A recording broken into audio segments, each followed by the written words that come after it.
반갑습니다. 원불교 덕풀이 원더풀의 진행을 맡은 조건준 교무입니다.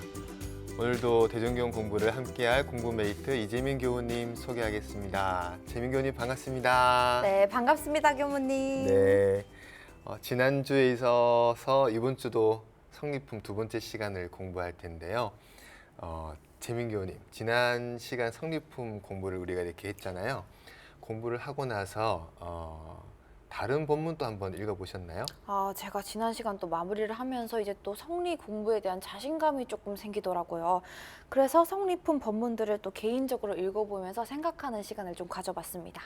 이번에는 읽을 때 어떻게 잘 이해가 되시던가요? 네, 라고 하면 솔직히 너무 거짓말인 것 같고, 솔직하게 말씀드리면 이번에 읽을 때는 억지로 또 해석하려고 하기보다는 이제 마음에 분별 없는 또 자리에 두면서 그렇게 노력을 하면서 좀 보려고 좀 애를 썼던 것 같아요. 읽다 보면 약간 듣다 보면 알아지겠지라는 마음으로요. 그러다 보니까 조금 더 이해하기 쉽더라고요. 잘하셨네요. 그렇게 자꾸 분별로 나아지는 그 마음에 끌려가지 말고 항상 이렇게 청정한 자리, 나의 본성 자리, 성품 자리를 계속 이렇게 체득해보는 그런 연습을 계속 그렇게 해보는 거 너무 좋습니다. 그런 의미에서 오늘은 제가 정말 중요한 본문을 준비해 왔습니다. 오늘은 기대하셔도 좋습니다. 성리가 궁금하셨던 분들 오늘 이 시간을 통 끝까지 이 공부를 한번 함께 보시면 좋겠습니다. 그러면 오늘 공부에 앞서서 지난 내용을 한번 복습해 볼까요? 또 역시 교무님께서 저를 시험에 들게 하실 줄 알았습니다. 아이고, 시험에 든다니요. 제가 그럼 준비된 걸로 알고 첫 번째 질문을 제가 한번 해보겠습니다.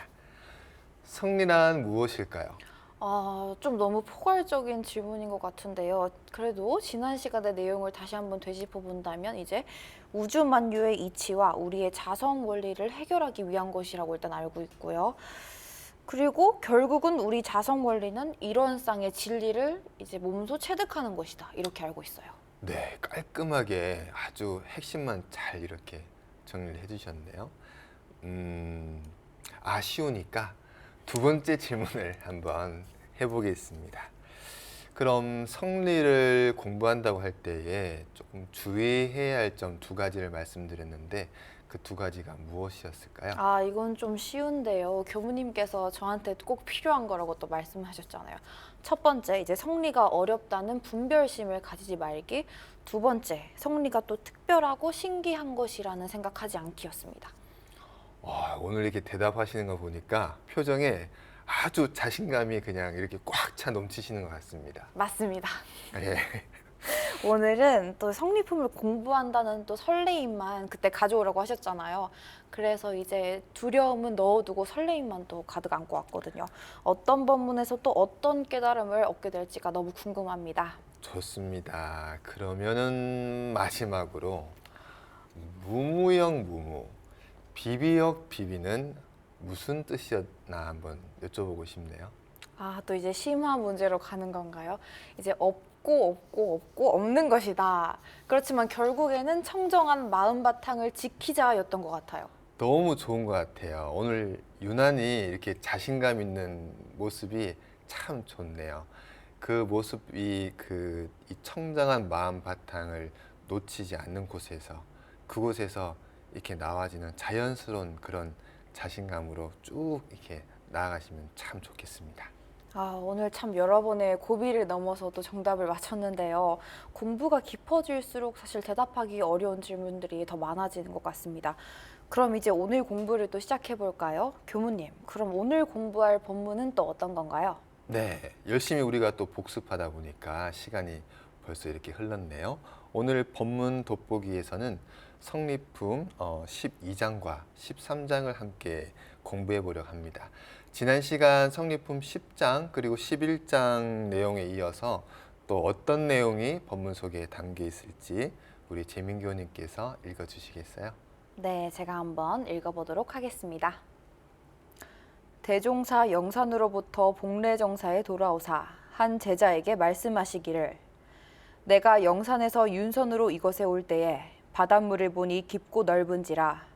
그 물을 낱낱이 되어 보았으며 고기수도 낱낱이 헤어 보았노니 그대도 혹 그 수를 알겠는가 하신대. 그 사람이 말씀 뜻을 짐작하지 못하니라. 네, 12장은 대용사님께서 영산에 가셨다가 다시 복례정사로 돌아오실 때에 그 당시에는 배를 많이 이용을 하셨다고 그래요. 그 윤선이라고 하는 것은 자그마한 배인데 그 배를 타고 이렇게 건너오시는데 많은 물이 있을 거 아니에요. 그 물을 보시고 이렇게 말씀하신 거죠. 그 물의 수를 다 되어보았다. 다 되어보았다는 것은 다 헤아려 봤다는 거지. 한 대, 두 대. 다 그 양을 다 내가 안다. 그리고 배 밑에 이렇게 보니까 물고기들이 보일 거 아니에요. 그 넓은 물 속에 살고 있는 물고기 수를 내가 다 세어보았다. 그런데 너도 알겠냐? 라고 이렇게 지금 물어보신 건데요. 재민교님은 어떻게 그 수를 아시겠어요? 그 수를 솔직히 다 알기는 쉽지 않을 것 같은데요. 사실 굉장히 많은 숫자의 물고기잖아요. 그렇죠. 헤아릴 수 없을 정도의 아마 수많은 물고기가 아마 살고 있을 거예요. 그런데 이 법문 또한 역시 문자 그대로 이렇게 해석을 하고 내가 가지고 있는 관념으로 그 의미를 이렇게 알려고 그러면 이렇게 무리가 되는 거죠. 그럼 우리가 어떻게 이 법문을 대해야 되느냐? 그 이야기 전에 제가 한 가지 생각나는 이야기가 있어서 한번 말씀을 드리고 싶어요.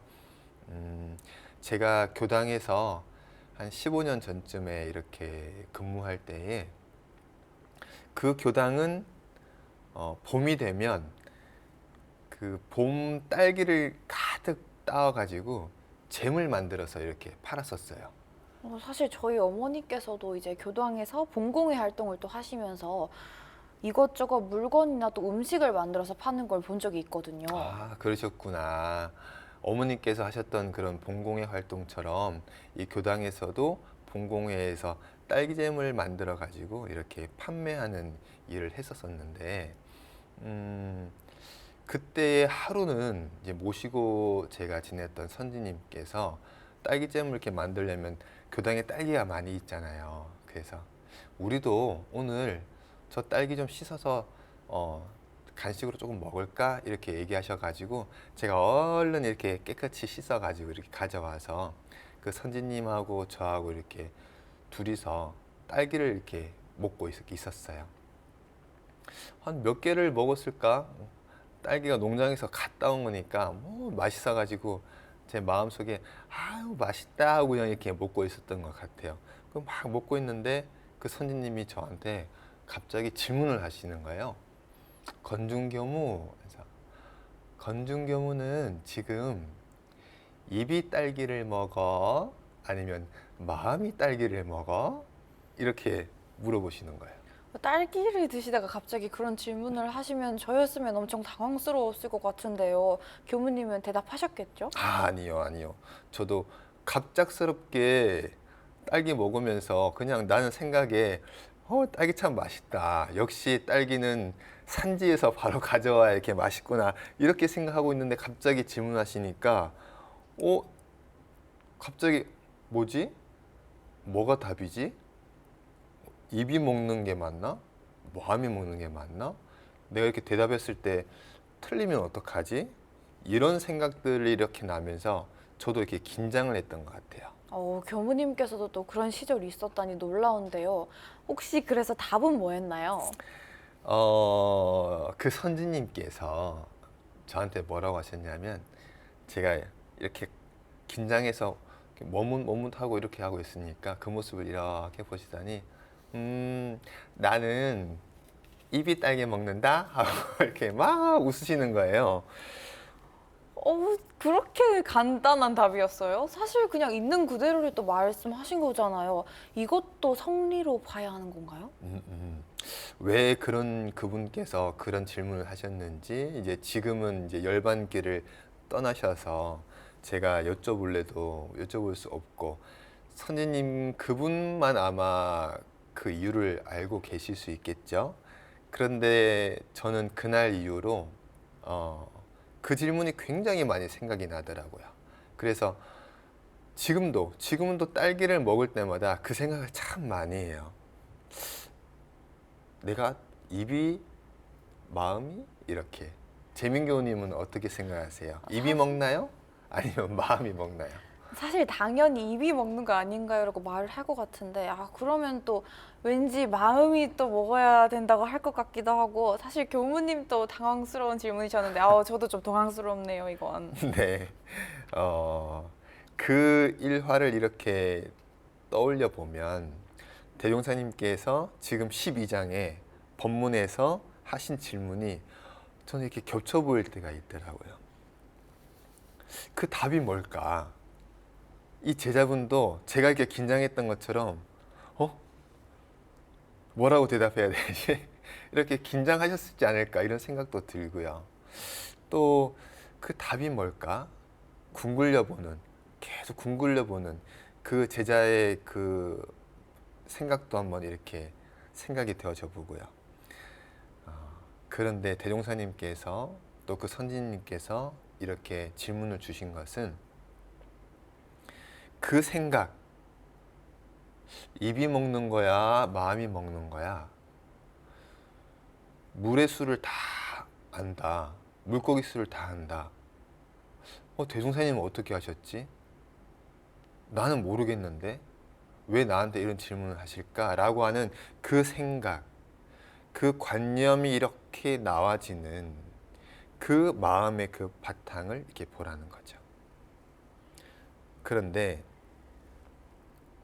여기서 재밌는 것은 그게 무엇일까라고 그 질문을 정말로 골똘하게 집중해서 이렇게 집중해서 바라보면 그러면 이 청정한 바탕이 오히려 더 잘 드러난다는 거예요. 그래서 이 청정한 마음 바탕을 놓치지 않고 지금 너가 답을 해봐라 이 말씀인 거죠. 사실 그 자리를 보라는 건 또 알겠는데 그 자리에서 또 어떤 답을 하라는 말씀이신지가 궁금해요. 아니면 또 답이 정해져 있지 않은 건지 아니면 애초에 또 답이라고 할 수 있는 게 없는 건지가 더 궁금하네요. 네, 답이 뭘까? 이게 답일까? 저게 답일까? 하는 것들은 지금 계속 우리의 생각 속에서 이렇게 나와지는 관념 속에서 계속 지금 일어나고 있는 작용들이죠. 그렇지만 이 작용들은 있지만 어때요?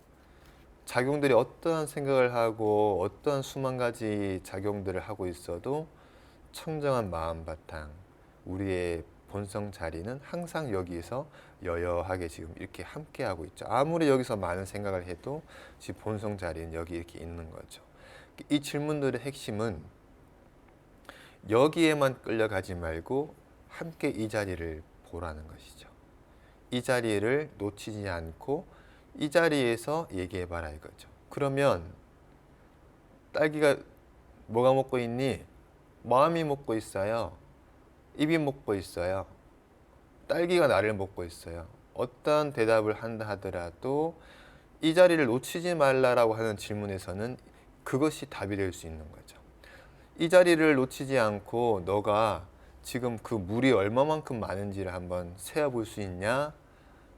나는 물고기 수 다 세어봤는데 너도 그 물고기 수 세어볼 수 있겠냐라고 질문에서도 이 자리를 놓치지 말라고 얘기해보라는 질문에서는 이 자리를 놓치지 않으면 저 알아요. 혹은 제가 그거 어떻게 알아요. 대형사님이 먼저 얘기해 주세요. 어떠한 내가 여기에 그 액션, 그 상황에 맞는 액션을 취한다 하더라도 이 청정한 조리를 놓치지 말고 얘기해봐라 하는 그 질문에는 답이 될 수 있는 거죠. 이게 또 결국 마음 바탕 자리를 지키라는 뜻으로 볼 수 있겠군요.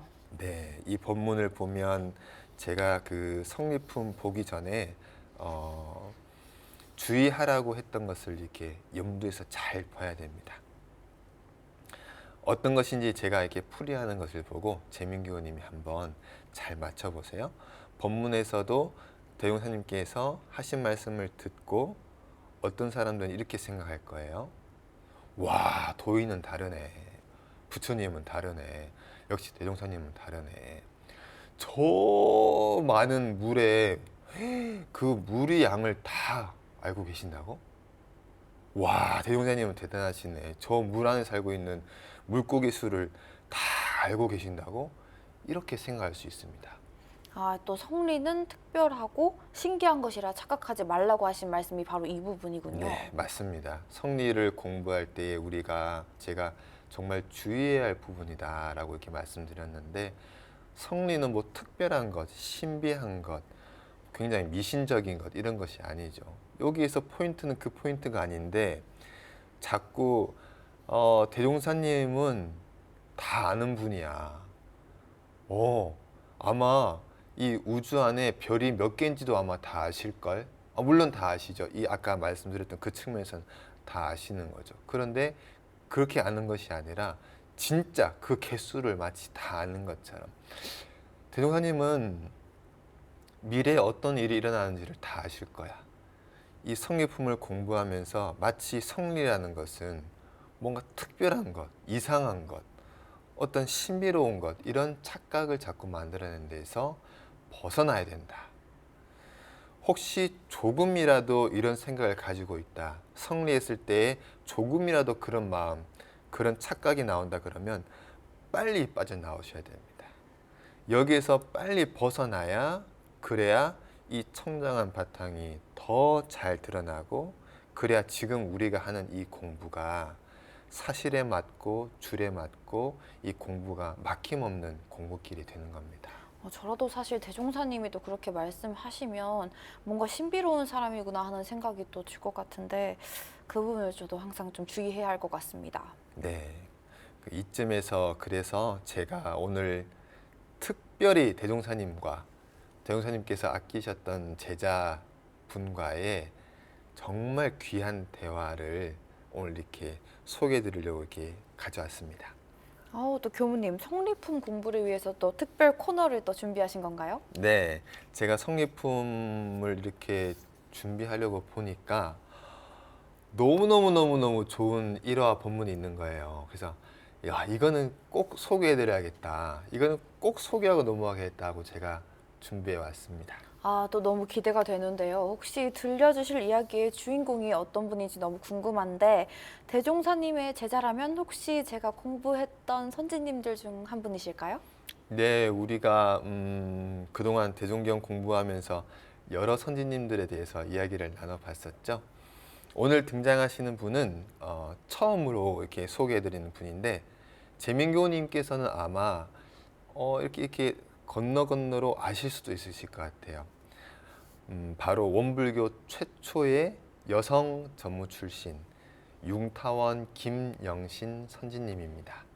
지금까지 제가 이제 기억하기로 여성 선지님들은 구타원 이공주 선지님과 그의 어머니이신 민자연화 선지님이 기억이 나는데요.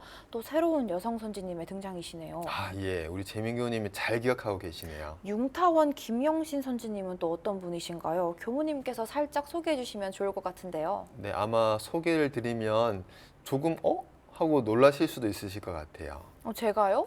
어떤 부분에서 놀라게 될까요? 네, 오늘 소개해드릴 융타원 김영신 선지님은 아까 이제 말씀하셨던 그 민자연화 선지님의 외손녀, 그러니까 반대로 김영신 선지님의 외할머니 되시는 분이 바로 민자연화 선지님이세요. 와, 이거 좀 반전인데요. 그럼 이공주 선지님과도 인연관계가 있겠네요. 그렇죠, 그렇죠. 이공주 선지님은 바로 이분의 이모가 되시겠죠. 사실 모녀지간이 대종사님의 제자인 것에 또 굉장히 감동을 또 받았었는데 이렇게 또 3대가 제자라니 또 너무 놀랍고 대단하고 또 신기하네요. 네. 김영신 선지님께서는 일찍 전무 출신을 결심하셨다고 그래요. 당시 대종사님의 장녀 되시는 박길선 선지님, 박길선 선지님과 함께 학교를 다니셨다고도 그래요.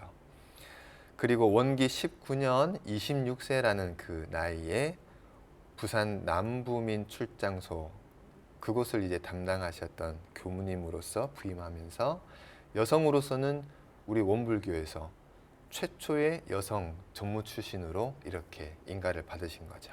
와, 알수록 더 대단한 분이시라는 생각이 드는데요. 원불교 여성 최초 교무님이시라니 또 같은 여성 교도로서 잘 기억해야겠다는 생각이 듭니다. 네.